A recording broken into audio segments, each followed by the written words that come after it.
Hey guys, welcome back to my channel. My name is Katelyn Brooke and I'm here with another little car vlog video today. But today we're going to be talking about the top 5 things not to do as a hairstylist. Whether you're a new hairstylist or you've been in the game for years, these are the top 5 things that you should not be doing as a successful hairstylist.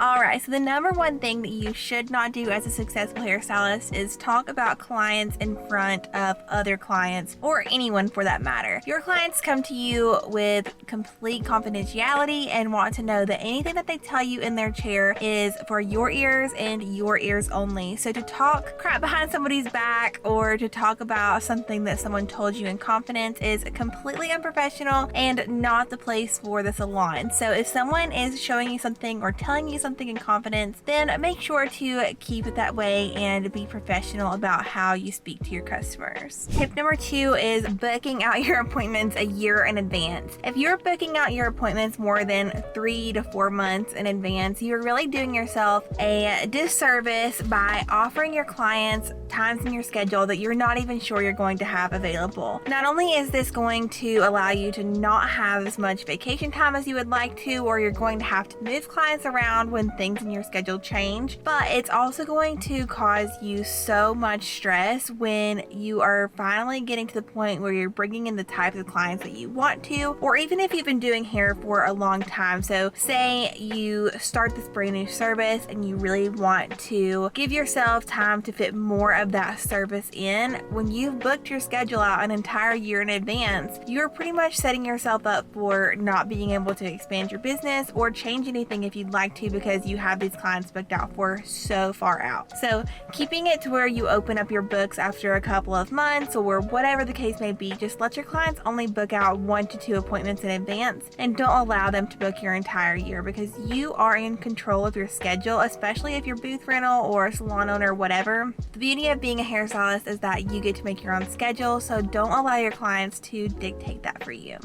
Tip number 3 is guesstimating your pricing. And this one is so big because I feel like 90-ish% of hairstylists out there are literally just guessing their pricing. They're basing it off of the salon down the street and what they're charging, or someone else that's inside their salon. But the reality is the color that you use, the software systems that you use, literally everything about you is completely different than the stylist one booth down for you or one salon down from you. Like, everything is so different, so their pricing cannot be comparable to yours. You may be a little bit cheaper than them because your overhead is a little bit cheaper, or you may be way more expensive because your overhead and the products that you use are way more expensive. But none of that has anything to do with each other, and you need to have a complete and total idea of what you are spending your money on and exactly how much you need to charge for what your products cost, your time costs, and the education that you put into your business. It should not be a guesstimation, because that's not really fair to you nor the client, but you need to know exactly how much money you want to make and how much you're spending so that you can know exactly what you're taking home. If that's something that you guys are interested in learning a little bit more about, like how to price your services, I can do a whole video on that and kind of share with you a little bit of the insight on how I learned how to price my own services, because it's something that I struggled with for quite some time in my business.